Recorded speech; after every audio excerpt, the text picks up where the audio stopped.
I couldn't believe my eyes that morning when I shuffled outside, coffee still clutched in my hand, and found it a massive sun-bleached trailer smack in the middle of my front lawn, like someone had just handed out an award for the world's ugliest eyesore, and I'd won first prize.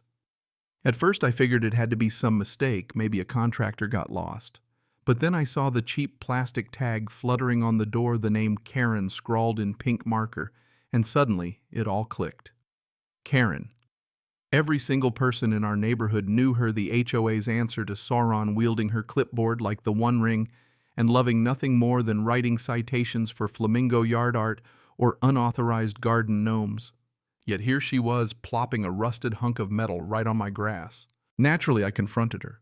There she was, watering her plastic porch plants, and when I said, "Karen, what's with the trailer on my lawn?" she didn't even look up, just chirped, "Oh, it's temporary, sweetie, just until my driveway's resurfaced."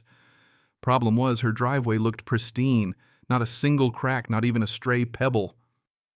I pointed this out.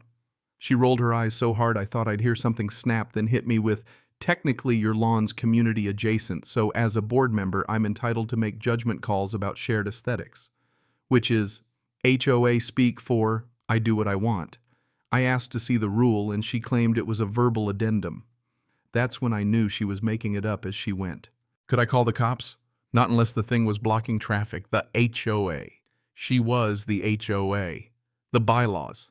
They only said no snowmen after February and a minimum grass height. Nothing about trailers, especially not ones doubling as flop houses. Over the next few days, my lawn became the neighborhood's punchline. Kids called it Karen's crusty castle. My dog refused to pee anywhere near it. And then I realized someone was living in it. I spotted Karen's nephew, this guy in his 20s with a vape pen and an ankle monitor, setting up shop inside. So much for temporary. I knocked again. "Karen, your nephew's moved into the trailer on my lawn." She smirked. "He's family. Clause 7B, emergency family accommodations." I asked, "What emergency?" She deadpanned, "Emotional distress from neighborhood hostility." I nearly choked on my coffee. That's when it hit me. She didn't think she was above the rules, she was the rules. So if Karen wanted to play games, I'd play too. That night I stuck a huge sign out front, "For sale, slightly used trailer squatter included." In the fine print I added, "No keys, no title, no shame. Free with lawn purchase." I included a burner number I set up just for fun. Within hours, folks were slowing down, snapping photos. Someone posted it on the town Facebook group, then read it.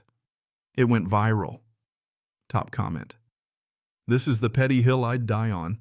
Karen, meanwhile, acted like the sign didn't exist, right up until she stormed out and yanked it up, yelling, "This is slander. You can't sell someone else's property." I just grinned and said, "Exactly. So kindly remove your property from my lawn." She threatened to report me to the board, and I reminded her she was the board, though her power was slipping now that this was public. By day 3, it felt like a sitcom. Neighbors set up lawn chairs, one guy brought popcorn, even a local podcast showed up to interview me on my porch. Karen tried to shut it down, yelling, "This is private property." The host just deadpanned, "You mean his private property?" I had set up the voicemail on the number, "Thanks for your interest in the squatter experience pending legal eviction." The messages were pure gold. One guy offered a broken jacuzzi, another asked if the trailer came with a meth lab. Karen started hiding out blackout curtains drawn, telling anyone who'd listen that she was the victim of neighborhood bullying. Then came the twist. Greg from Lot 27, who'd never stood up to Karen before, admitted she never filed for a permit. In fact, she'd used HOA funds to rent the trailer for her nephew, who wasn't even allowed in the neighborhood because of his record. Suddenly, this wasn't just ugly, it was illegal. So I gathered every bit of proof: photos, timestamps, bylaws, property survey, even HOA budget spreadsheets someone had anonymously leaked on Reddit. I delivered a fat packet to every board member. Within 48 hours, the board called an emergency meeting. Karen showed up in sunglasses, indoors classic, and tried to spin some tale about verbal consensus and mobile infrastructure. Then Greg, usually the quiet one, stood up and said, "We never approved the trailer, Karen. You lied about the permit. You lied about the budget." The place erupted in applause. Karen turned red and stormed out. The board finally grew a spine, voting 5-1, Karen the lone no, to investigate for budget misuse and abuse of power.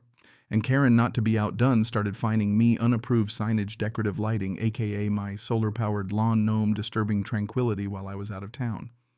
She sent me a cease and desist letter in Comic Sans. I posted it on Reddit, where it became a meme. But her last gasp was a doozy. She invoked some ancient bylaw about lawn privileges, trying to ban me from my own grass unless I removed the sign and apologized publicly. Greg checked the bylaw and discovered it had been repealed 20 years ago after a lawsuit over flamingo-shaped hedges. But Karen's desperate move had accidentally revived a different clause, one that let us remove any non-resident obstruction on private lawns. So I highlighted that and sent it to the board, then called code enforcement, who saw Karen's nephew running a cable from her house to the trailer a fire hazard and zoning violation. The board sent an official removal notice, which I laminated and taped to the trailer. Karen freaked. Her nephew started packing.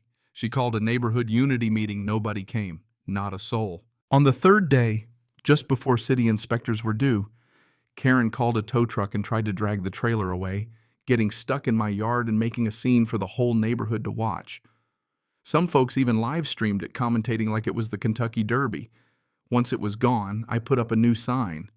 Now accepting offers, lawn carefree since Tuesday. The board stripped Karen of her powers, put finances under third-party review, and named Cheryl interim president. The whole neighborhood felt different, lighter, better, like the HOA curse had finally lifted. But Karen wasn't done. She went full villain, stealing my signs, spray painting my garbage, even planting a flock of plastic flamingos on my lawn. Then my mailbox got wrecked, and that's when I called the cops. With the help of my ring cam footage, they charged her with vandalism, trespassing, and theft, including water theft, since she'd been siphoning off my hose for weeks. Karen tried to claim she was under spiritual attack, then filed a restraining order against me, denied. But her downfall wasn't finished, because when she tried to override the board at the county office, she accidentally submitted evidence of years of embezzlement, fake consulting kickbacks to her nephew's sham business, bark mulch assessments priced like truffles. That's how the state came after her fraud misuse of HOA funds, falsifying records. In court, she tried to argue it was all community morale initiatives.